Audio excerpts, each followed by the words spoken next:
Hi, Neil. Hi, Robin. Hi, Sabrina. How are you?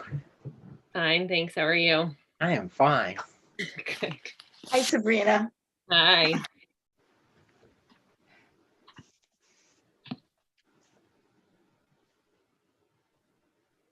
Got 2 minutes. Good.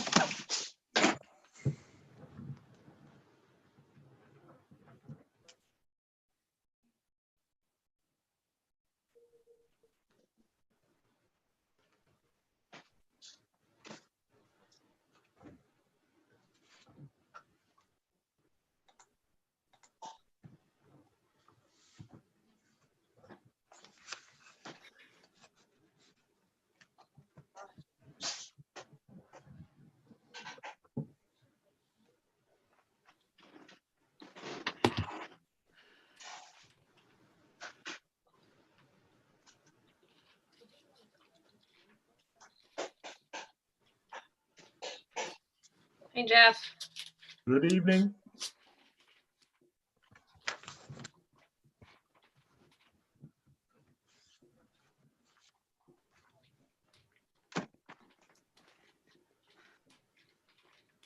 I had to feed the beast. I don't want him jumping in my lap. He's 140 pounds. Oh my God. What kind of dog is that? He's half lab and half Alaskan Malamute. Oh, wow. Okay. He's friendly though. Thank God. We have a half Pyrenees, half Husky, allegedly, but he's only 10 months old, and I think he's gonna be like close to 100 pounds. Oh yeah, easy. Yeah, he's like an antelope in the house. They're beautiful dogs though, They Pyrenees. are beautiful. He's not the smartest, but Well, good natured. people say that about Malamutes, but they're really smart. They just know they can survive without you. They don't. So yeah, I think that's right, actually. Yeah. He doesn't need us. No, they don't. I missed the start of that. Sabrina, did you get a new dog? Oh, we have a rescue puppy we got back in June, but he's gigantic. He's 10 months old, and Robin has a 140-pound dog. So I was just saying we have this massive beast puppy as well.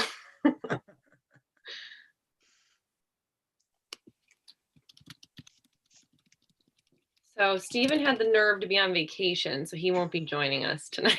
But I think Anna is.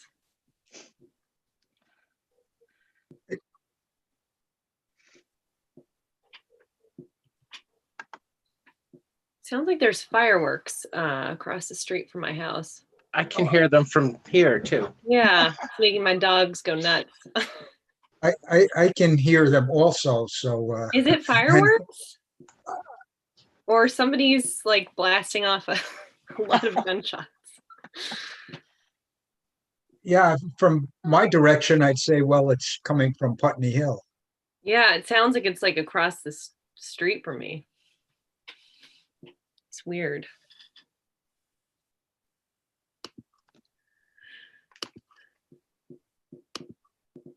Oh, that sounds like fireworks. Huh. That does. Hi, Anna. Hello. Anna, Yeah, I apologize if you can hear the barking dogs in the background while I read the right to know checklist, but they're hearing those fireworks or whatever that noise is as well. So, all right, are we good to go, Neil? We are good to go. All right, I'm going to read our favorite checklist here. As chair of the Hopkinton Select Board, due to the COVID-19 coronavirus crisis, in accordance with Governor Sununu's Emergency Order Number 12, pursuant to Executive Order 2020-04, this board's authorized to meet electronically. Note, there's no physical location to observe and listen contemporaneously to the meeting, which was authorized pursuant to the Governor's Emergency Order. However, in accordance with the emergency order, this is to confirm we're doing the following. A, providing public access to the meeting by phone with additional access by video. We're using Zoom tonight. All members of the board have the ability to communicate contemporaneously during the meeting through Zoom. The public has access to contemporaneously listen and, if necessary, participate in the meeting by dialing 1-646-558-8656. The meeting ID is 340-316-049. We've also provided a Zoom link. B, providing public notice of the necessary information for accessing the meeting. We previously gave notice to the public of how to access the meeting using Zoom. Instructions are on the Town of Hopkinton's website at www.hopkinton-newhampshire.gov and on the Town of Hopkinton's Facebook page. C, providing a mechanism for the public to alert the public body during the meeting if there are problems. If anyone has a problem, please call 603-746-8242 or email townadmin@hopkinton-newhampshire.gov. D, adjourning the meeting if the public is unable to access the meeting. In the event the public cannot access the meeting, we will adjourn and have it rescheduled. A few things about tonight. The meeting's being recorded. It will be available to watch at a later time. The link will be on the town website. The select board's unmuted. Everyone else is muted. If you have a question during the meeting, you can raise your hand. And during public comment, we will unmute folks so they can speak. And all votes will be taken during roll call. So we will start with roll call attendance. And when everyone says their name, please also say if there's anyone else in the room with you as required under the right to know law. Okay, this is Sabrina Dunlap. I'm alone in my office. Ken? Ken Traum, I'm alone. Jeff? Jeff Dunlap, and I'm alone. Anna? Anna Wells, I'm alone. All right, thank you. So, pulling up the agenda. Do we have any points of pride?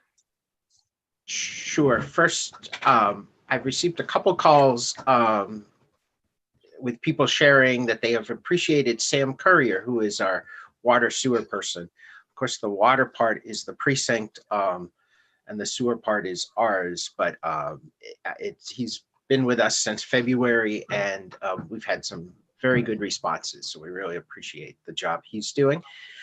And then just really fire, police, and of course the highway department that dealt with this storm that seemed to come and just sit here and dump snow much more than had been expected.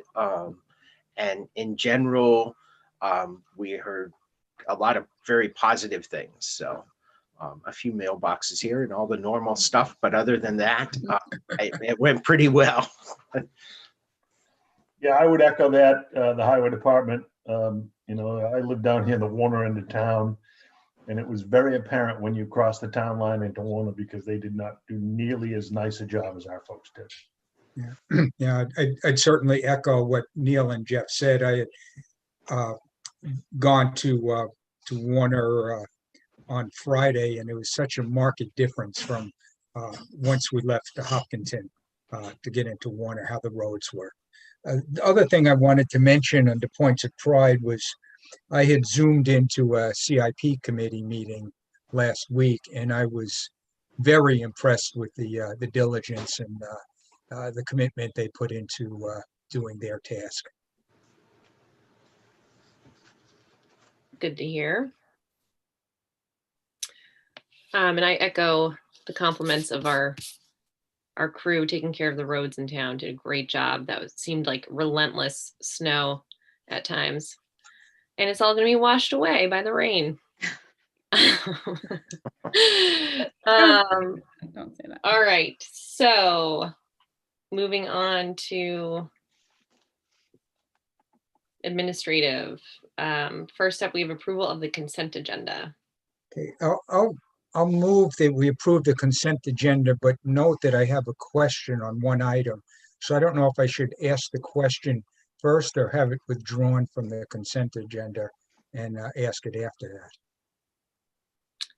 I'm okay with you asking the question if that's okay process wise. Okay, I don't think it is. it has to do with the elderly exemption for Gaskill. Looking at the numbers that are provided, and I need some clarification of how it meets the criteria for in terms of income level. Okay, so that's gonna take a little looking into, I assume. And I don't know if you want to do that in public, that's somebody's finances. Yeah. So yeah, I guess we should pull that off. Okay. Well, so excluding that, I move we approve the consent agenda. Second, and I volunteer to sign. Thank you, Jeff. Thank you, Jeff. I keep forgetting that. All right, Sabrina's a yes. Jeff, Yes. Ken, Yes, Anna. Yes. All right. Thanks again for signing, Jeff. All right, next, you have approval of the public meeting minutes of December 7th, 2020. okay, I'll move such. Second. All right. Any comments or edits? All right, Sabrina's yes. Jeff, Yes. Ken, Yes, and Anna. Yes. Okay, and we didn't have any non-public meeting minutes. So we don't technically have an appointment, but I think Neil alerted me that the food truck folks are on, and so I'm happy to move them under an appointment to come chat with us if everybody's okay with that. All Sure. right.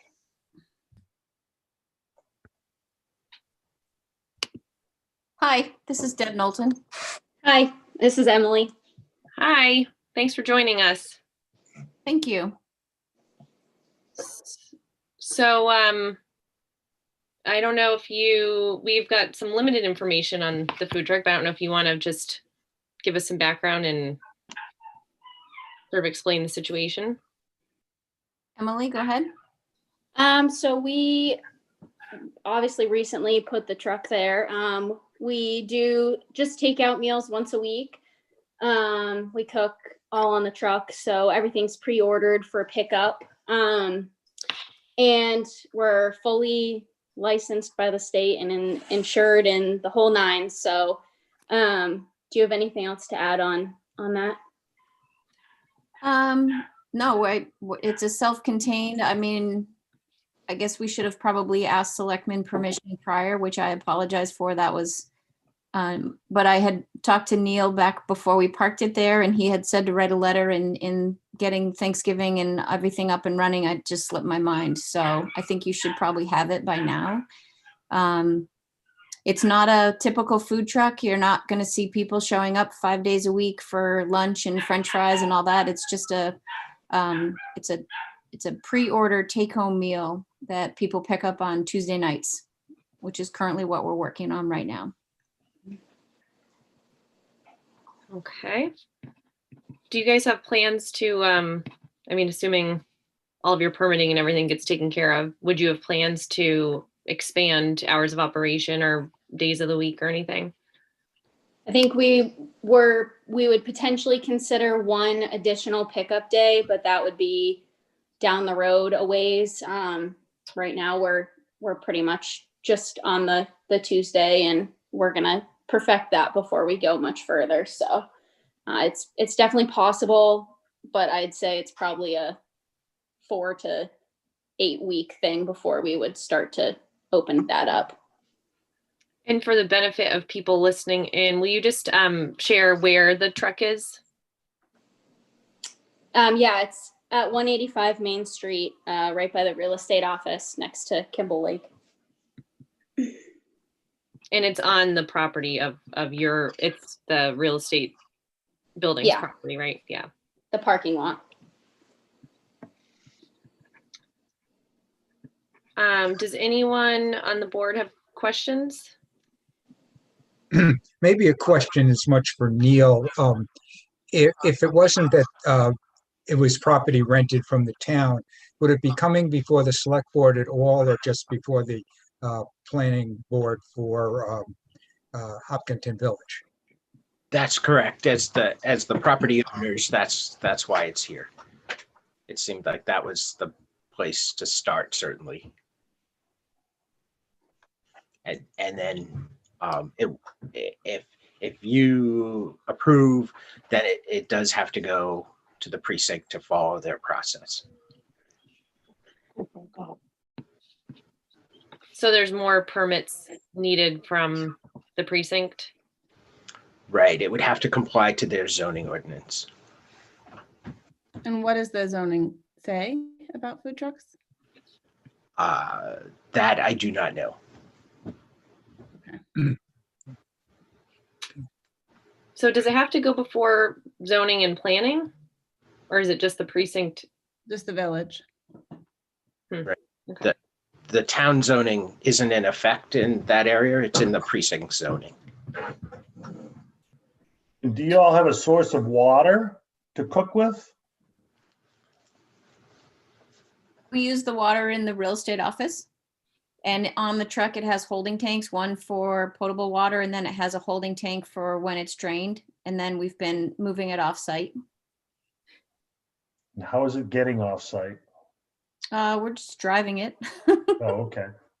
So you're moving the truck regularly? No, we're driving the water because we didn't want to just dump it right there. So we've been moving the water. We don't want you to dump it right there either. Don't get me wrong. Right. I'm more concerned about wastewater and fats and solids that might be in it that could affect the pond.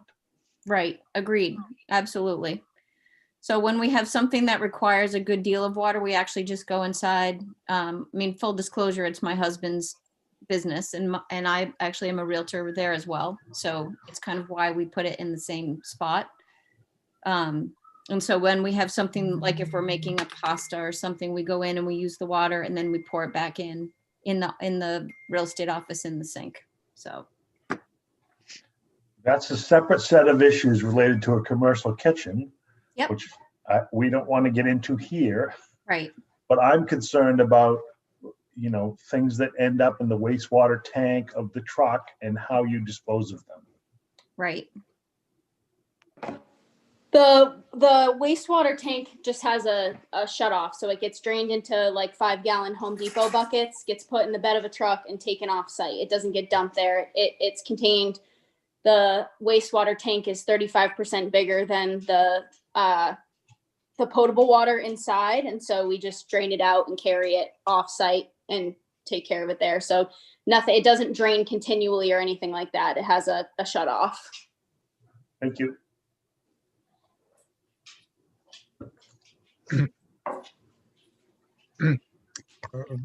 I'll just say that in this environment, anybody starting up a new business certainly has a lot of courage and you're to be admired for that. So I would suggest that we give the select board okay.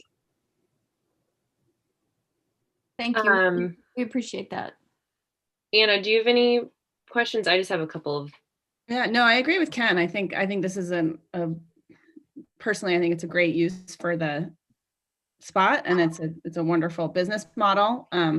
And I like it. I just want to make sure that it's within the permitted uses for the village zoning. And I'm just scanning through the village zoning ordinance right now, looking for any reference to food trucks. I don't know if you're gonna, I don't know how that's gonna go. So, but that part's not up to us or the town planning board. So, I guess the concern for us would be when it goes to more than one day a week, or if it goes to 6 or 7 days a week.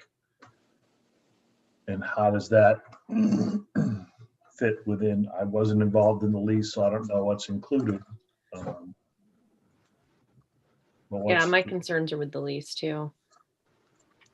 Well, I mean, I'm just going to speak for myself. I don't see it going to 5 or 6 days a week in that location ever. I just don't, that's not even a slightly part of our business plan. So are you parked where you are just sort of out of necessity in COVID times, and the longer term plan would be to go to a higher traffic area or something? Yeah, we were just, as we were getting started and, figuring it out, that was really just a spot that we had where it was big enough and it was also, public for people to come pick up their food.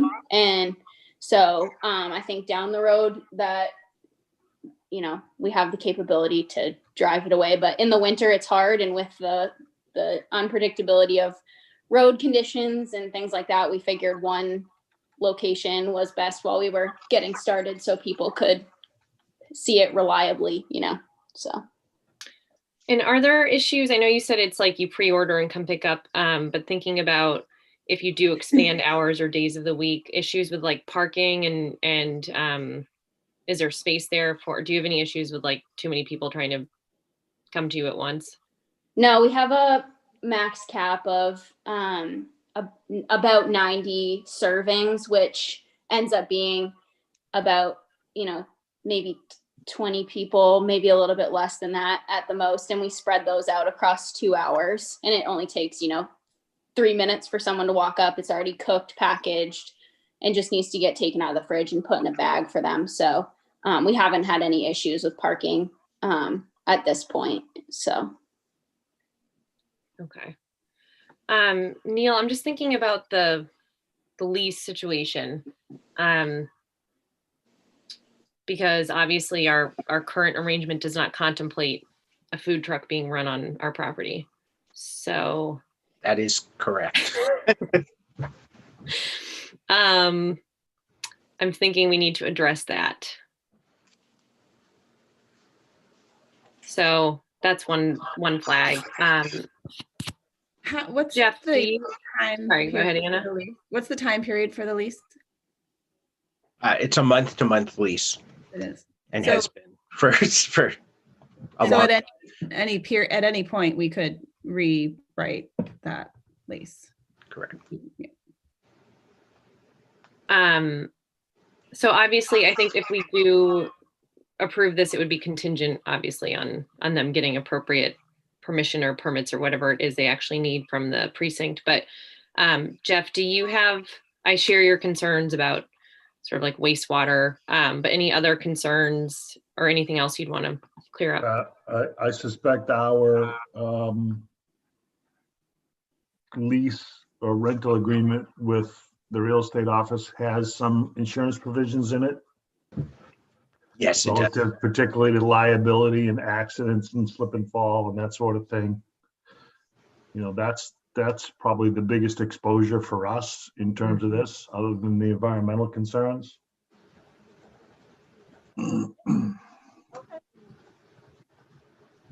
So yeah, I think, yeah, I agree with that. And I know you mentioned that you've been licensed by DHHS and have insurance. So it seems appropriate that we would put a provision in the lease saying that, this is allowed to move forward, but contingent upon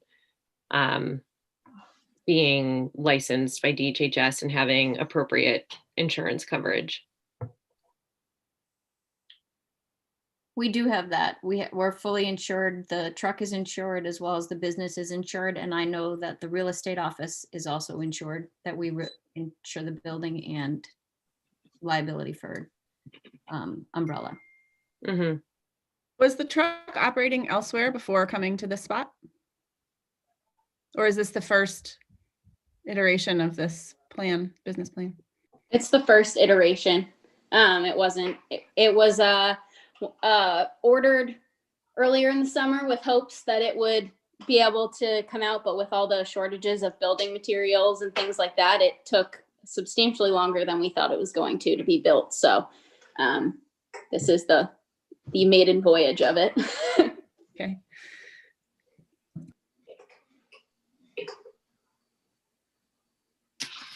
So I think we can probably move forward with an understanding that, you need to go before, I don't even know exactly what it is. It's just the village precinct, and figure out the zoning issues and make sure that you can actually function there. And then I think we could probably just do an amendment to our lease and add on provisions related to the food truck, because it does seem like something we should address in writing. Is everyone in basic agreement on this? Mhm. Yeah. Are you okay with it, Jeff? Yeah, as long as they get permission from the village and we execute whatever we need to execute in terms of updates to the lease rental agreement. Okay. Same. With the lease rental agreement, we might want to memorialize that it will be for no more than 1 or 2 days a week. That makes sense. And the idea is the pre-order only, so people aren't showing up and putting in their orders and hanging out and waiting. And so it's that model only for now. That's true. I don't know when the precinct meets again, but do you guys have a plan to go before them? Actually, Karen in the planning department here does have all their applications. And so by contacting her, she can help you get that set up. So contact Karen at the planning department. She'll help us find out what this next step is. Yes. Yep. She can help you with that process. And what are we looking to fill up? We need an application with the precinct? Yes, she can help you. She'll look through the ordinance with you and Okay. can help you figure out exactly how to apply for that. Okay, perfect. All right. Well, thank you guys for joining us tonight. Well, thank you very much for your time. We appreciate your support. Maybe you'll end up being customers one day. Maybe so. Yeah, we got a lot of good feedback. Nice. Good to hear. All right. Well, happy holidays. Thank you, you too. Happy holidays. Thank you. Thanks.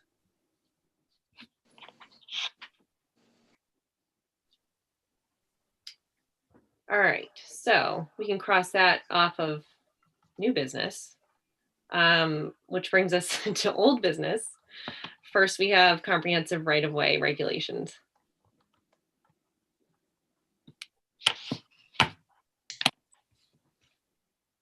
So I guess the question is, do you want to proceed with this? And I think Stephen was really going to read it carefully, and I did not realize that he wouldn't be here. So I did find out there were quite a few towns that are moving forward. We paid all together to get the initial template, and then there were the tweaks to make it match our current ordinances. So the towns that have done that, most of them are moving forward with something. They may be editing it a little, but they are moving forward. So I remember looking at it for the last meeting, and I was fine with moving forward with it, but I don't know if others had concerns or. Have we gotten any input from Dan or the road committee? That would be one of the next steps too.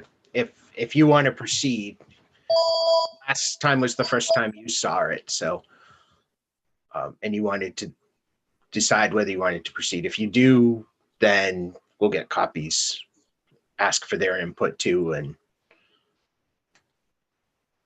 as well as planning, and because it all ties in together.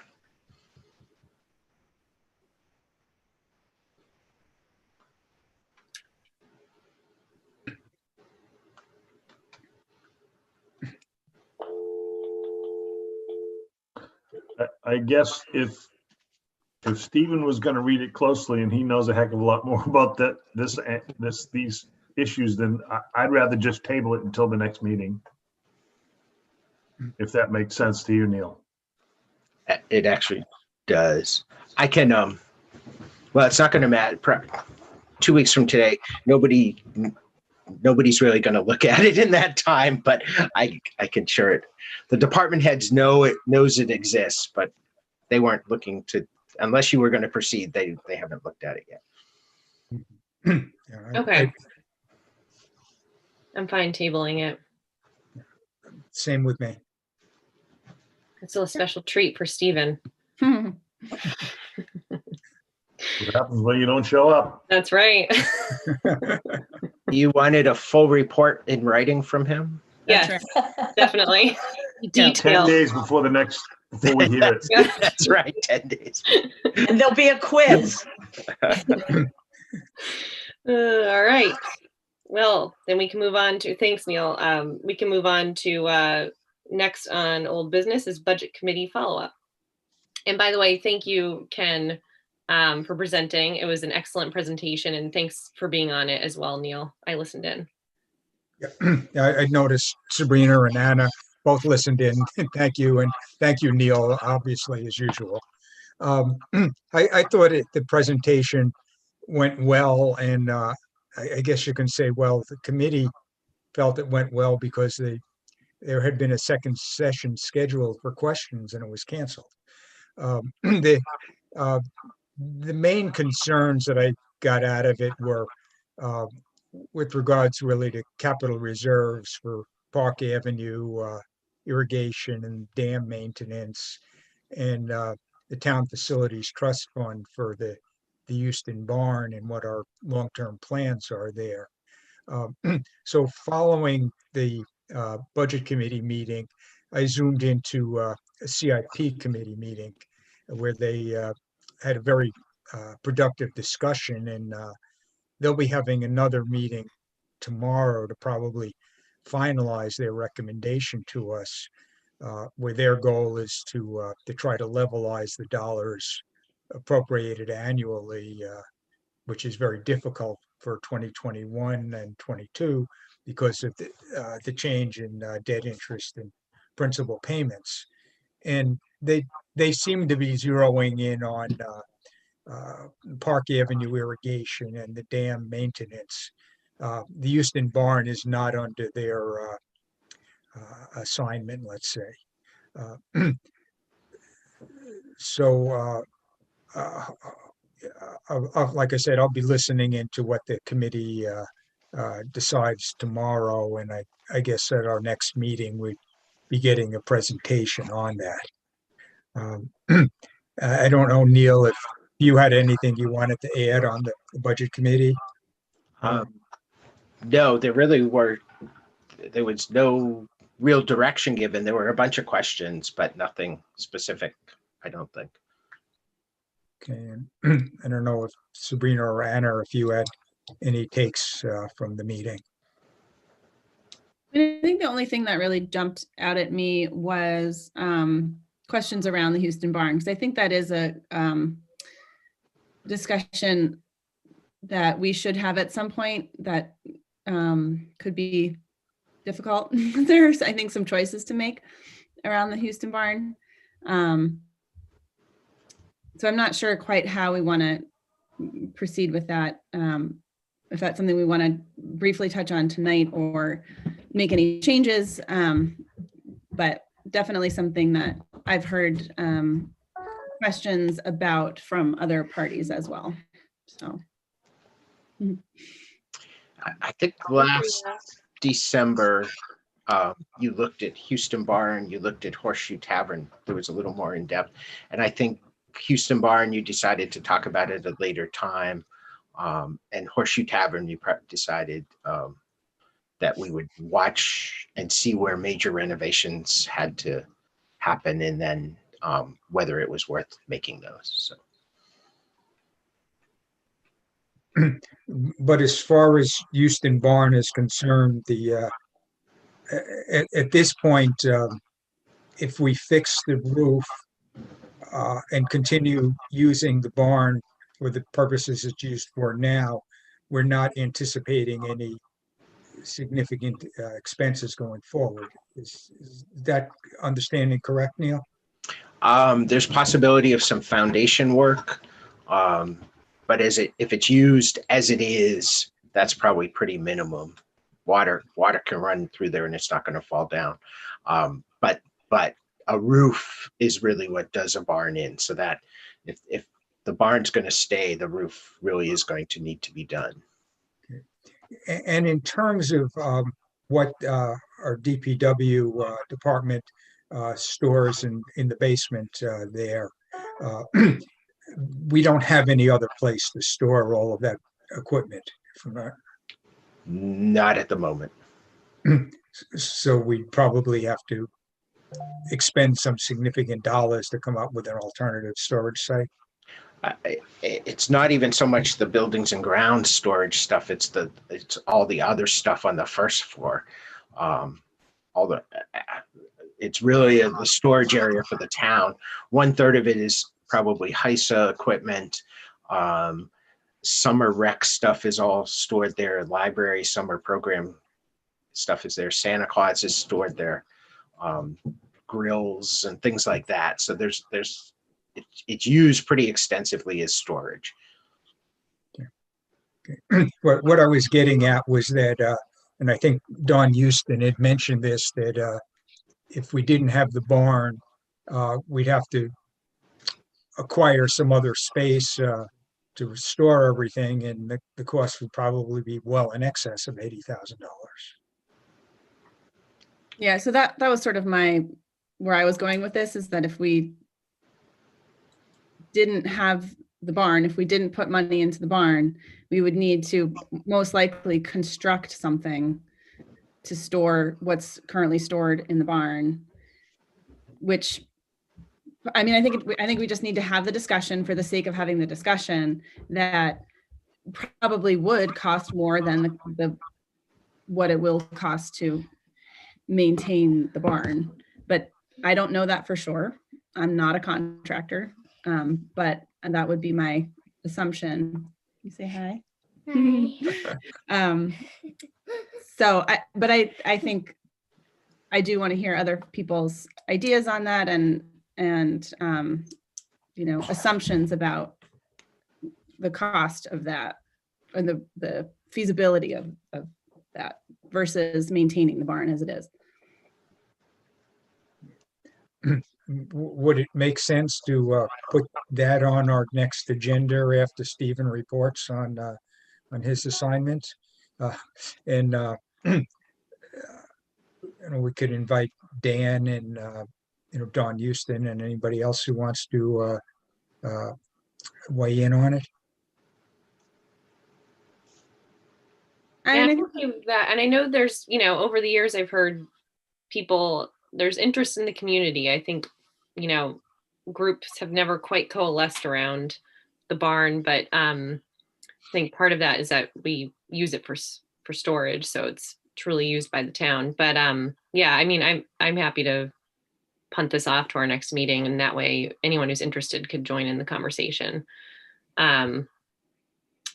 It does seem like, it makes sense to do the upkeep and keep using it for storage at this point. But yeah, this is worthy of further discussion. And even if we if people in town wanted it to be used for another purpose, we'd still have to fix the roof first. Right. Yeah.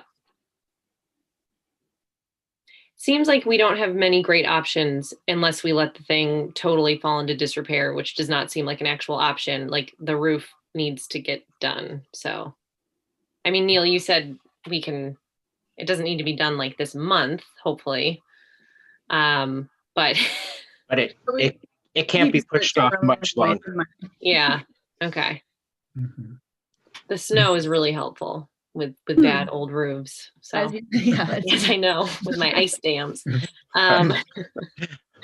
Okay, so we'll put that on the agenda. It will force us to at least have the conversation and get our thoughts in order on this. Yeah. And Neil, over the years, have been efforts to try to get grants for that? I don't think anyone's tried. They may have. There was a plan at one point to make that the community center before the Slusher Center was built, and there was major work done then. And I don't think much has been done since then. Okay. Okay. Could we have, so who would be the best person to talk about sort of the historic nature of the barn, and whether it sort of is historically valuable? Would someone from the Historical Society, or just Don Houston, or who could? Don certainly knows the history, and he was also involved with the community center possibility. So he is one. I don't know if maybe someone at the Historical Society would have more knowledge than that. Probably somebody would have more knowledge on just barns in general and the historic nature of them. Okay.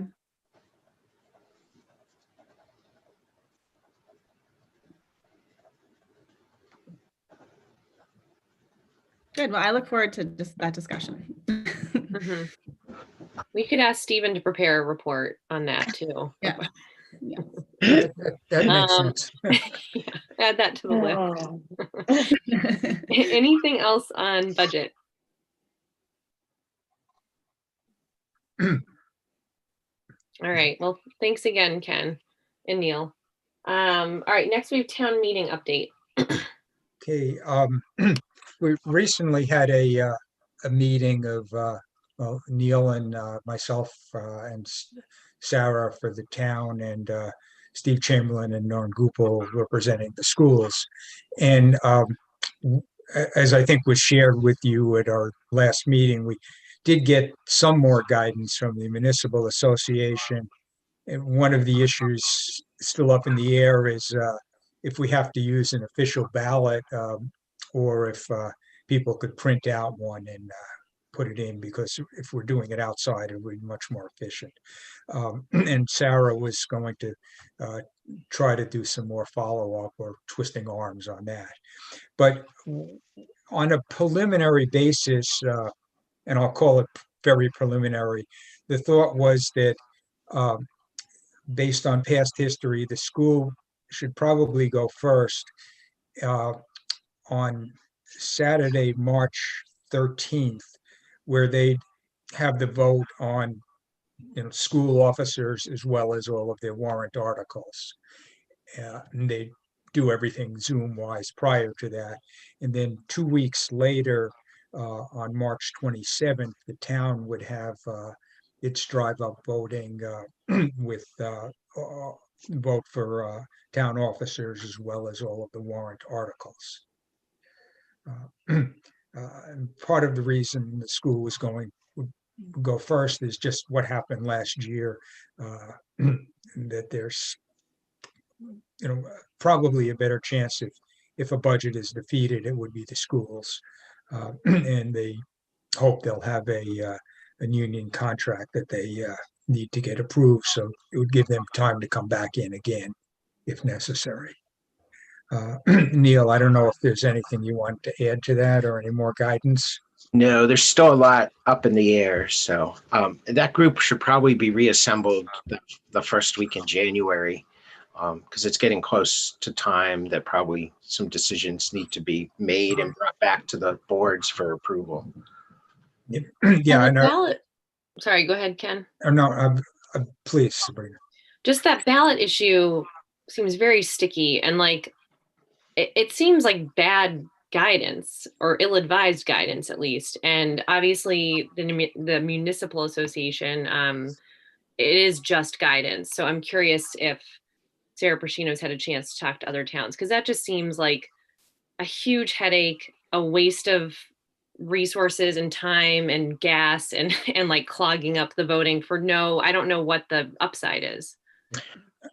I do know that came from the AG's office in conjunction with NHMA, and Sarah was going to have a conversation there. We haven't heard back from her. I'm not sure if that conversation's happened yet or not, but she was gathering information for that conversation.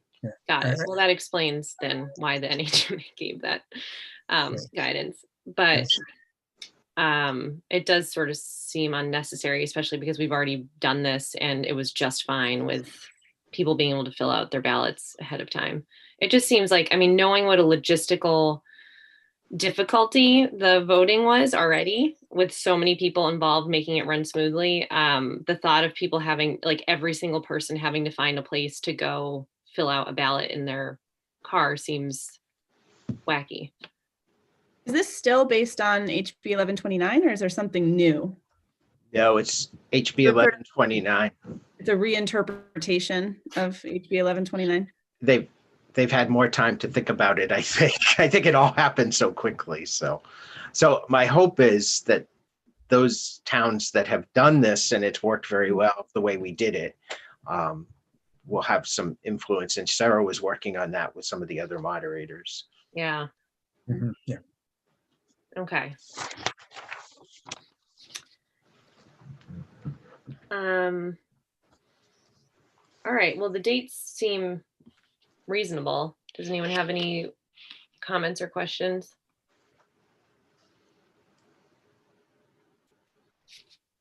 Why 2 weeks, Ken, instead of one between them? Well, partly for Zoom purposes, and I think mailing, as well as just to give people a break in between. For townspeople, how many times are they going to want to be on Zoom at night? week after week. And hopefully it'll be a little warmer. Or we're gonna get some blizzards. I thought we're done. All right, well, thank you, Ken and Neil, for being on that little ad hoc committee there. All right, are we good to move on to new business? We've got lighting enforcement. Sure, I sent that letter, you had received a letter and concerning the Prototech light. And so those lights have been changed out. We feel that they meet the criteria that's required. So that's what the letter says. Okay.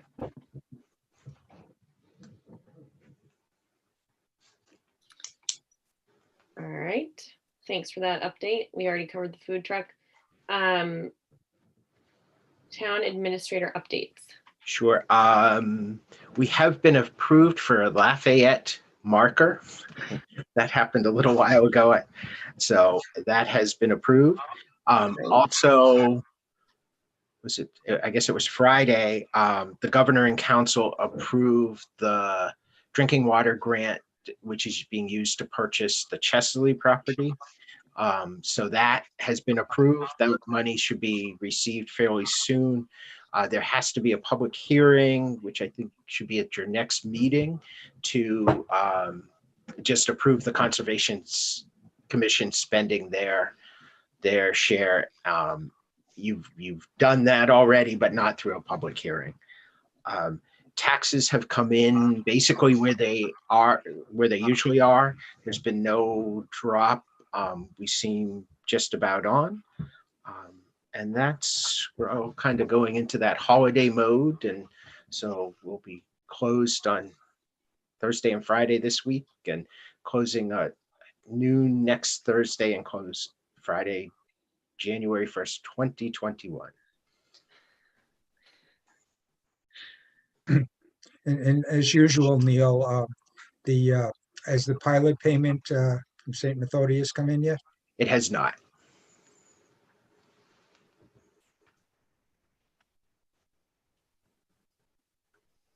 Okay, any other questions for Neil? All right, thanks, Neil.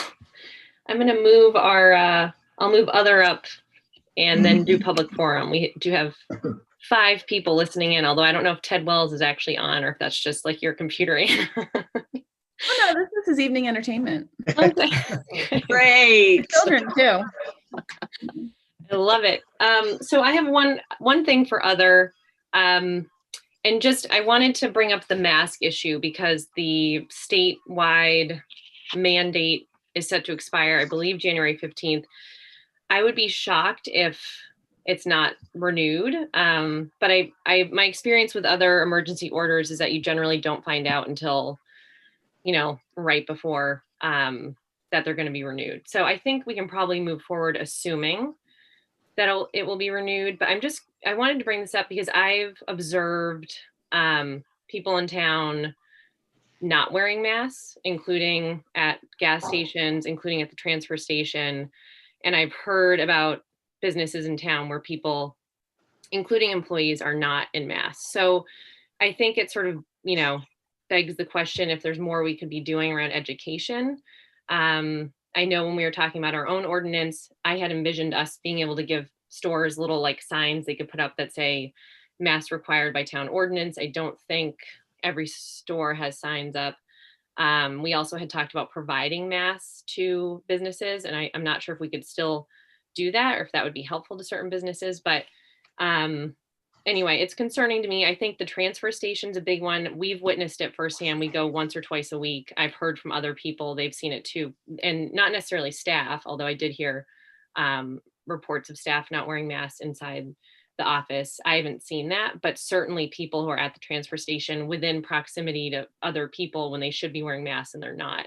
So anyway, just wanted to flag that. And I think we're probably fine just assuming that the state's going to renew the mask mandate, but I'm not sure that it's like actually getting through to people that there is in fact a statewide mandate and that people should be wearing masks when they go into stores, when they're at the gas station, when they're at the transfer station, that sort of thing. So anyway, just curious if others have thoughts or comments on this.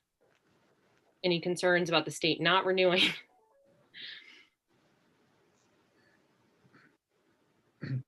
I certainly agree with you. I think the state will have to extend it, no question. I'd like to see them strengthen it some too. Uh, the transfer station, your comments, I agree because I go there and I've seen it also. I don't know if any more signage would help or not. Can certainly try that.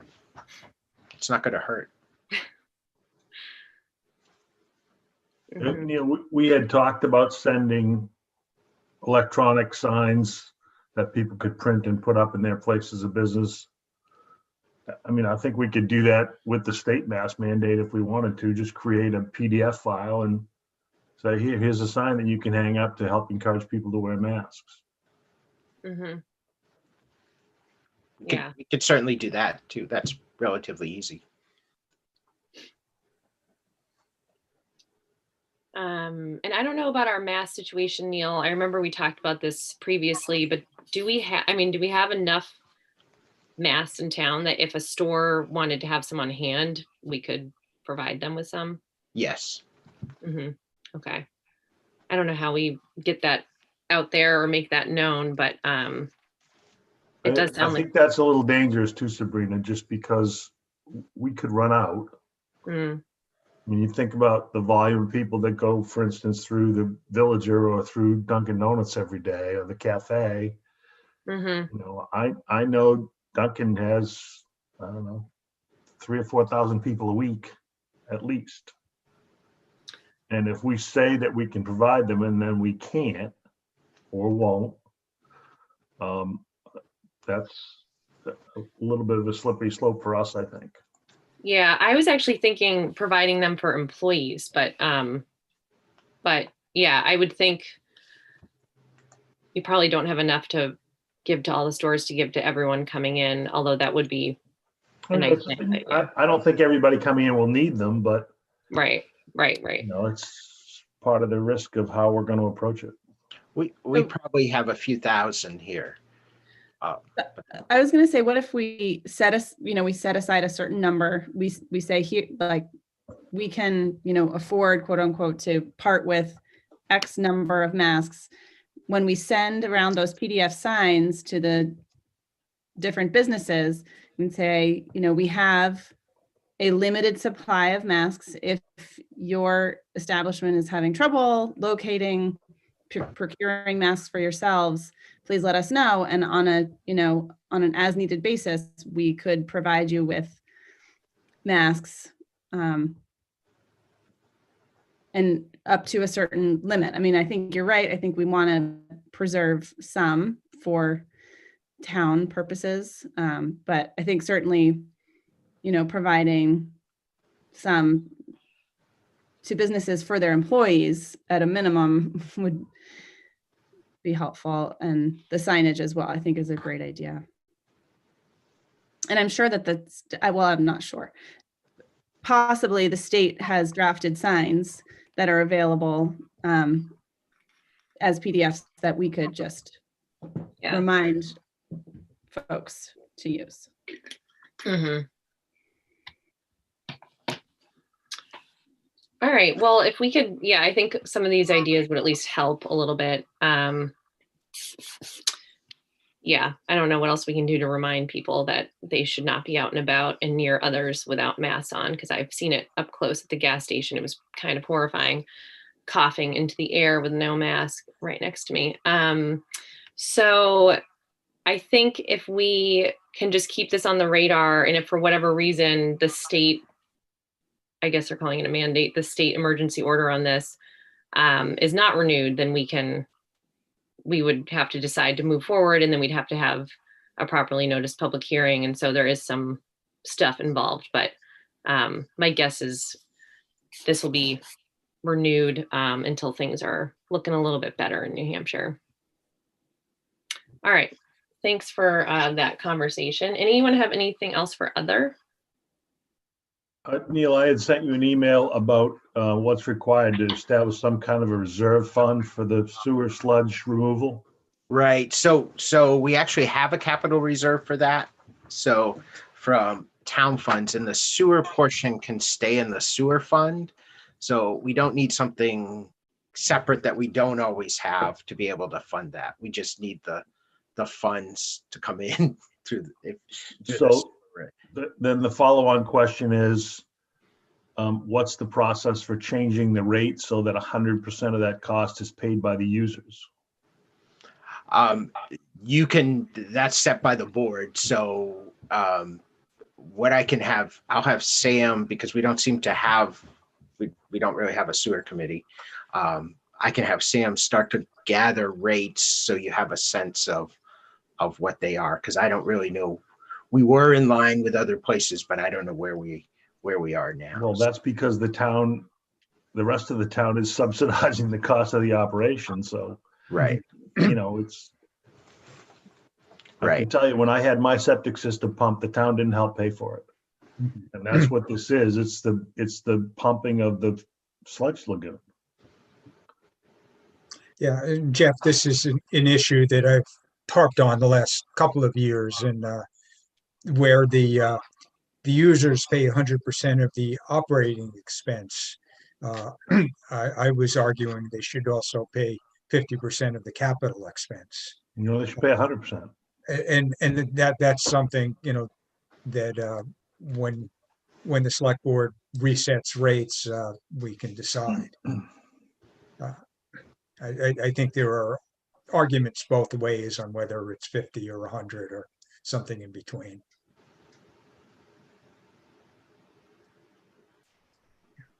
Well, let's get the information from Sam and see what the impact of changing the, what would be the impact required to set aside, what's it, every 5 years, and would pay 200,000, so 40,000 bucks a year? Every 20 years. Every 20 years? Yes. Yep. And it's 200,000? Yes. Yep. And so it's been in the plan for a long time.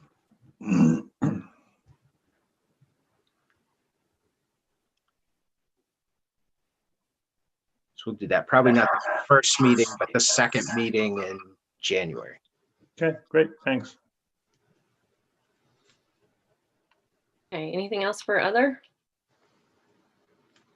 Well, then we can open it up to public comment to our 4 attendees.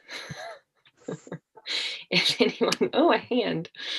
See a hand.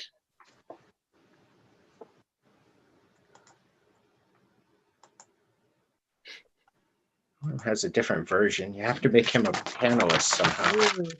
Hi, Norm. I hate how my camera comes on. Listen, I just wanted to say thank you to the town of Hopkinton, Paul over at the rec center, for really coordinating some time with my daughter and a couple of students on making some holiday cards for the Souther Center. It was great to hear that they were able to do it. They got about 70 cards or so, and just a huge thank you for them being able to coordinate such a thing like that. I was really happy to see the town do that. 2 other things. I just want to say Ken did an amazing job with the budget committee with the presentation for the town. So great job, Ken. I hope mine's as easy as yours, but no, great presentation on that. My last question, and I don't know the answer to this, the one thing I think about is contingency plan. And once the governor releases the mandate, possibly, is it possible for the board to hold a public hearing but not rule on it until they can kind of wait and see approach on what the governor does? That way, the board's not scrambling per se to have to hold the public hearing and then have to rule on it. Is it possible to have a public hearing and then wait and see approach and then say, okay, you know what? The governor's done his thing. Now the board can act in its own policy. That's what I was kind of thinking, like a contingency plan, like potentially, or do you have to rule immediately after a public hearing? That was my question. And my address is 121 Amesbury Road. And lastly, I wish you guys all a happy holiday and thank you for everything you guys do for the town of Hopkinton. Thank you. Thanks, Norm. Thanks for attending and for your shout out to Paula. And that was a lovely thing that your daughter and the other students did. So props to them Thank for that. Thanks, guys. Appreciate it. Thanks. And it's an interesting question on the public comment for masks. I mean, I don't know. I think we probably could have a public comment and then sit on a decision, but I don't know. I actually am not positive about that. I don't know if there's like, if we held a public hearing and then 2 months went by, if we could still then turn around and say, okay, we're going to vote on this. That feels sort of like against the purpose of a public hearing. Do you know, Neil, process wise, if we could hold a public hearing and then?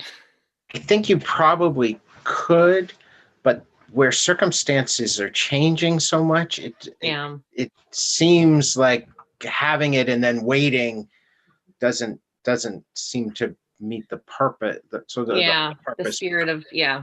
the spirit. I like where your head is, Norm. It's an interesting idea, but I think unless anyone else feels strongly, we'll probably wait and see. And if we do need to move forward with our own, we'll be in a little bit of a bind. But I think, assuming we the maximum amount of time that we could be without a mandate would be about a week. I mean, because we would find out whether or not the governor is going to renew the statewide mask mandate by the 15th. We have a meeting on the 19th, and we could schedule a public hearing for the following. It's a Tuesday, so we could schedule one for the following Tuesday. So that's like 10 days. Yeah. That we would potentially be without coverage of a mandate. Right. So I would like it to be 0 days, but it's, if we needed to move that quickly, we could. Yeah, that's a good point. But I do think that it will be renewed. The situation is It's not good. bad and getting worse than when he instituted it in the first place. So there would be no logical reason to let it lapse and not renew it at this point. So I'm hopeful that it will be renewed. Yeah. I see one more hand. Hi there, Elizabeth Sides, 265 Crowell Road. Hi, Elizabeth. Hi. I just wanted to say that I really applaud, since I was one of the complainers of Colonial Village a couple weeks ago with the lack of masks on employees, that that's the only grocery store I've actually been in since early March. My husband does all the major grocery shopping. And I was there a couple days ago, probably the last time I'll be there for a while because the numbers are getting so bad. But it was great. And I applaud them. And, I think the more people that we make aware, businesses included, like, Sabrina, I agree. I've been at the gas station and most people don't wear masks. And obviously it depends on when you go. I don't know how to fix that. And I don't really go into any other stores. I did, Marklin is great. That's the one store I felt really comfortable in because it's tiny. But I've been in situations where going to the post office in that little waiting area, a man walked in without a mask. I mean, I don't know what you guys can do. I don't know what the post office can do. Maybe more signage, like when you're getting gas, like when you look to insert your card, like put your mask on. I mean, and we can't, I don't know if you guys can tell people that own, the gas station to do that. But I think overall, I think it's gotten a lot better, at least for me. And I know that there are places that people are just not going to wear a mask. And there's nothing really we can do about it. And that's kind of the world we live in. But I did just want to give a shout out if the Colonial Village is listening. Thank you. Appreciate it. I felt a lot better going in there this week. So I wanted to thank them. And I want to thank you, all of you, for all, what you're trying to do to make us all safer. And we appreciate you. Thanks, Elizabeth. Sure. Thanks Have for a the good night. comment. Thank you. Happy holidays, everyone. Thank you. You. Thanks, Elizabeth. I'm glad to hear that it's better out there. And I think to your point, that I think we can offer resources, right? That's what we can do right now. And so we will. Mhm, Signs and masks to a point. mhm. All right, well, we had 50% participation for public comment. Anyone else? Last call for public comment. And if not, then we have one non-public and then we will adjourn. So I will say thank you to everyone who joined us tonight and for your thoughtful comments. And I guess we just need to vote to go into non-public and then we'll set Robin free. I believe we have two non-publics. Okay. Because we deferred one from the consent agenda. Oh, So right. I'll move we go into non-public session under RSA 91A:3, Roman 2, little e, legal, and I'm not sure what the other criteria is, C, reputation. and C, reputation.